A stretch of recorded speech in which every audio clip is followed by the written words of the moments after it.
Welcome back. It is Saturday, May 25th, the MLB, and my six favorite picks are on the way. What's going on, everyone? It's Logan from Calling Our Shot. Yes, it's just me holding it down. Austin's on vacation, but you heard that right at the beginning. I said six favorite picks.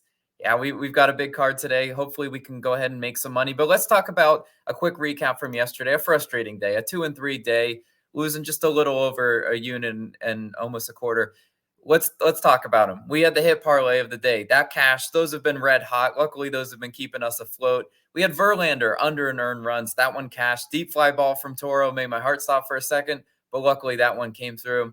We had the Angels first five money line, might have been the worst bet made on this channel year to date.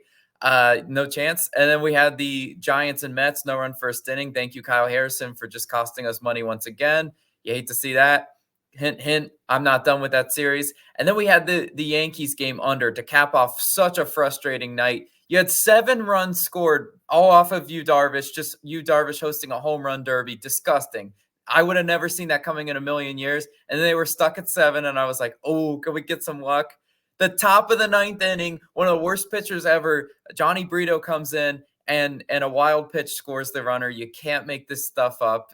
That game goes over. Just such a frustrating that just sums up our season so far. You know what? We can't be demoralized by that. I almost let it ruin our weekend. I almost let it just tarnish all the picks here on out. But you know what, guys? We're bounced back. We're going to make some money today. And it all starts with this first pick. I'm going to the Royals Rays game, and I'm taking the Royals on the first 5 money line, minus 105 odds on BetMGM is your best value there. Now let's talk about why I like this one. Everyone likes back in the red hot Royals. I mean, me too. I like the Royals in the full game as well, but I don't think they win this game if they don't lead through 5. Something about the full game price scares me a little bit. Could we see a Royals maybe meltdown in the bullpen? Potentially. But like I said, I don't see them trailing through 5 and being able to win this game. They could, but the first 5 money line has some tie equity. If they do tie through 5, we get our money back. But if they lead through 5, we cash this bet. This is mainly a bet against Aaron Savale. I want to isolate the variables. Savale starts for the Rays, 5.92 ERA and a 1.37 WHIP. Those numbers are not great. He has a lot of troubling splits. 8.25 ERA over the last 2 starts, 348 batting average allowed with runners in scoring position and 2 outs. That's the clutch stat I've talked about all the time. Can you strand that guy on second base? Savale has not been able to strand that guy. He allows a 340 batting average in the 4th inning and a 421 average in the 5th inning. Those are very crucial because that's when the top of the order is coming back up. And that's where a first 5 bet is make or break. How many times have you guys felt good about your first 5 innings cash and then it all falls apart in the 5th inning? There's a reason why Savale is allowing over a 400 batting average. And I really think the Royals, second, third time through the order can get some damage done on him. The Royals are batting .335 over their last 5 games. You don't fade this team. They remind me a lot of the Orioles from last year where, you get a lot of short prices with them. You think, oh, is this trappy? No, I don't think it's trappy. I think we just keep riding the hot hand. And then we talk about who's starting for the Royals. It's Brady Singer, 2.7 ERA and a 1.12 WHIP. I love Brady Singer. Shout out Florida Gator, Brady Singer. But he's had a really great start of the year. He's only allowing a 210 batting average to right-handed batters and a 222 batting average to left-handed batters. He's been solid versus lefties and righties, which the Rays can stack whatever they want. They can put their lefty platoon in. It doesn't really matter. Brady Singer's been really solid. He's only allowing a 149 batting average to teams with runners in scoring position. More often than not, Brady Singer's straining those guys. He's going to challenge the Rays team to hit, and they have not been rising to the occasion. The Rays are only hitting 167 in their last 5 games. This is a slumping offense. I do not want to try to predict when the Rays are going to break the slump. I love the Royals on the first 5 money line as our first pick. Big card. Let's see if I run out of breath by the end. But our next pick, Pirates team total over 3.5, minus 106 odds on FanDuel is your best value. Yes, we're back in the Pittsburgh Pirates in this one, and I'm just taking them on the team total. You want to take a shot on the money line? I'm fine with that. You can trust Mitch Keller, but I just want their offense today. I think this number is way too low coming off an 11-run performance yesterday. We saw an explosion of runs from the Buccos. Hopefully we continue that today. When the Pirates team is heating up, you get good value backing them. Yesterday, they went 5 for 16 with runners in scoring position yesterday. Really solid hitting, and that's what I want to see from this Pirates team. They've been poverty a lot of the time with runners in scoring position, but they're finally heating up. There's value on backing a team like this. Small market team facing a big-time team like the Braves. The Pirates have hit this over and in 4 straight games, all at home. This homestand's been good for them as far as their offense goes. Reynaldo Lopez starts for the Braves, 1.54 ERA and a 1.07 whip. Those are great numbers for Reynaldo Lopez. Logan, why are we fading this guy? In baseball, you have to be 1 game ahead, especially if you're going to catch value like this. He's a prime regression candidate. Look at his expected numbers on StatCast. His expected ERA is a 3.61. So his expected ERA is more than double what his actual ERA is. I think if you're looking at the lines too, is 2.5 earned run line. You get a little bit of plus value on that, but I still think he's given up close to 3 earned runs in this one. I think the Pirates bats are just simply way too hot.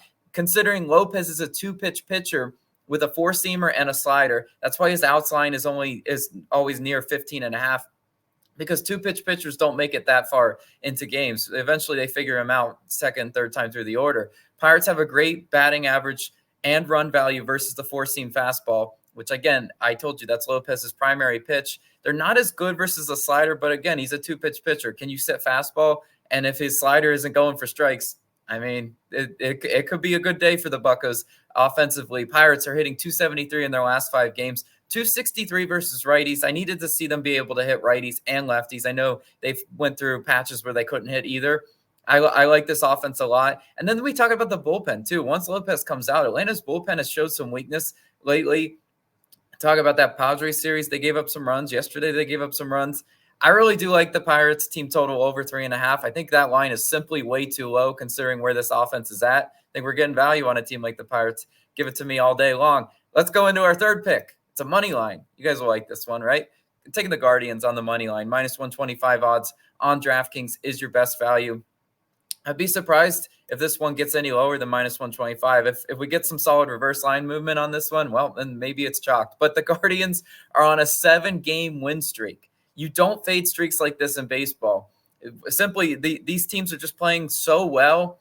Ride the hot hand and just don't ask questions. Wait for them to fall off. Yesterday, I believe a mistake was made on our card where we went with the Angels first 5 money line. I'm not saying it was a terrible pick on paper, but you just cannot fade a team like the Guardians right now. They're just putting it all together. And I don't think Jose Soriano is going to stand in the way. He's starting for the Angels today, 3.3 ERA and a 1.23 whip for Soriano. He's 0-3 with a 7.07 ERA at home compared to 2-1 with a 1.67 ERA on the road. Again, pitcher win-loss doesn't matter, but that ERA, that's crazy, right?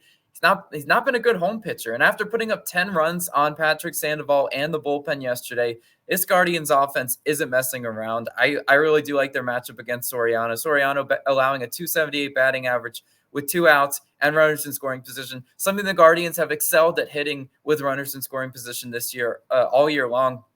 I really do like them to get to Jose Soriano. And then we look at who's starting for the Guardians. It's Tanner Bybee, 3.93 ERA and a 1.23 whip. I've backed Bybee before. I like what I see. He's not an ace pitcher. He's not a flashy guy. That's why he doesn't command such a high price. I like the minus 125 we're getting with Bybee. And you look at, he's kind of like Soriano, though. He has the reverse home road splits, meaning he pitches a lot better on the road. Weird, right? 6.23 ERA at home and a 1.69 ERA on the road. Here he is on the road. This is where he's best this year. He's only allowing a 220 batting average with runners in scoring position and a 150 batting average with 2 outs and runners in scoring position. The clutch stat I mentioned several times already. Bybee's been pretty good at doing that. And look at this Angels offense. Do you trust them? Because I don't. Angels only hitting 213 in their last 5 games versus righties. Then we go to the bullpens. Extreme advantage for Cleveland. Guardians, first in bullpen ERA. Angels, 28th in bullpen ERA. I love the Guardians. I love this one. I don't really want to overthink it. You can get cute. You can take the Angels like was made yesterday. Not me. Not today. Let's go into a player prop parlay. I know you guys will like this one. We're taking a hit parlay. It's not the weekday odds checker hit parlay, but it is a weekend version, and this one goes in the video. I'm running back yesterday's parlay. I'm taking Corey Seager to record a hit and Christian Yelich to record a hit, minus 118 odds on FanDuel. Yes, I'm placing this one on FanDuel. I know there's always a risk of them pinch hitting or them not starting and them pinch hitting. I don't really care. I think both these guys will be in the lineup today. It's not a Sunday. On Sunday, normally you have to be cautious about guys getting random rest days. But as hot as Seager and Yelich are, and as crucial at bats as they are in lineups, I don't see either of them missing today. Both bat near the top of the order and on the road. And this exact hit parlay cashed for us yesterday. I see a recipe for success with these two guys. Look at Seager. Let's talk about his matchup. He faces Paddock and the Twins. Seager's on an 8-game hit streak now, and he's hitting 625 versus righties in his last 5 games. That's ridiculous. He faces a righty in Paddock today. Paddock's allowing a 303 batting average to lefties this season. Corey Seager is a bat I want to back right now. Could he get walked? Potentially, but he's still an aggressive hitter. I still think he gets a hit. And then we talk about Yelich. He faces Pivetta and the Red Sox. Against Pivetta, Yelich has seen him before. 5 for 14, batting 357. Yelich is hitting 455 in his last 5 games versus righties. He's been smoking the right-handed pitching as well, just like Seager. And in his career, Yelich loves hitting at Fenway. He's hitting 480 in Fenway in his career. I want to back both those guys to record a hit, and I actually like them so much that I'm going to go ahead and take a shot on them to record 2+ total bases as well, and we'll parlay that together. Plus 245 odds on FanDuel is your best value. Yes, Seager 2+ bases, Yelich 2+ bases. If you've never bet bases props, they essentially need to get a double or two singles. Whatever it is, walks obviously do not count towards the bases, but if I'm liking them enough to each get 1 base, it's worth the sprinkle at 2 bases. I think you all will probably agree. And I'm only playing a half unit on this sprinkle. So it's not of the full unit play. Base props can be a little finicky. I know sometimes, a hitter will get 1 hit and then he'll get pitch around. But we look at Seager. We already talked about him. 2+ bases in 5 straight games, including a home run in 4 straight games. Yelich had 3 hits yesterday, cashed this line in 2 out of his last 3 games. The hit rate is there for both these guys, and I really do like them with the 2+ bases sprinkle. I mean, 2 power hitters, they can definitely get those extra base hits that we need. But that leads us into a lot of people's favorite part of the program. I have to go ahead and get the music. Get the flags out. If you don't know what that music means, that means it is time for Nerfy Nation. And it's just me solo today. But I mentioned I'm out for revenge for Nerfy Nation yesterday. We're going exact back to the scene of the crime. I'm taking the Giants and Mets, no run first inning, Nerfy bet, minus 120 odds on BetMGM. Yes, this is the exact Nerfy we took yesterday, and it did not cash. So I look at the slate today, and I'm like, do I think it has a chance at going Nerfy? Yes, run first inning again? No, I do not. I see Nerfy Nation coming out victorious today. Let's talk about who's starting for the Mets today. It's Luis Severino. He's 8-1 on Nerfy. He's 1-0 versus the Giants already. He's already seen this lineup, and he did Nerfy against them. The Giants lineup, 24th in first inning runs. They're back of the pack first inning runs for a reason. Normally takes the Giants later into the games to score their runs. I mean, look at their last 2 series. I mean, the Mets yesterday and the Pirates before that, they would score all their runs in the later half of the game. That's fine. I think Luis Severino gets us those first 3 outs we need. He's only allowing a 196 batting average with runners in scoring position. Again, crucial in the no-run first inning portion. And then we talk about Jordan Hicks starting for the Giants. Hicks, 7-3 on Nerfies. He did Nerfy in his last start out. It was a garbage little solo blast to the Rockies. You know what? I look at Jordan Hicks. I still like his matchup a lot today. The Mets are 20th in first inning runs. Yes, they did tag Kyle Harrison for the first inning run yesterday. Kyle Harrison as a pitcher just sucks. And I'm not afraid to say that. Kyle Harrison, he just throws a bunch of pitches out of the zone, and then he's forced to have to throw one down the middle. And, of course, good hitters know what to do with that. Jordan Hicks has nasty strikeout stuff. And there's a reason why he's only allowing a 209 batting average with runners in scoring position, because Jordan Hicks is going to get us those last 3 outs we need. Nerfy Nation, let's go ahead and fly the flags today. I love this Nerfy bet.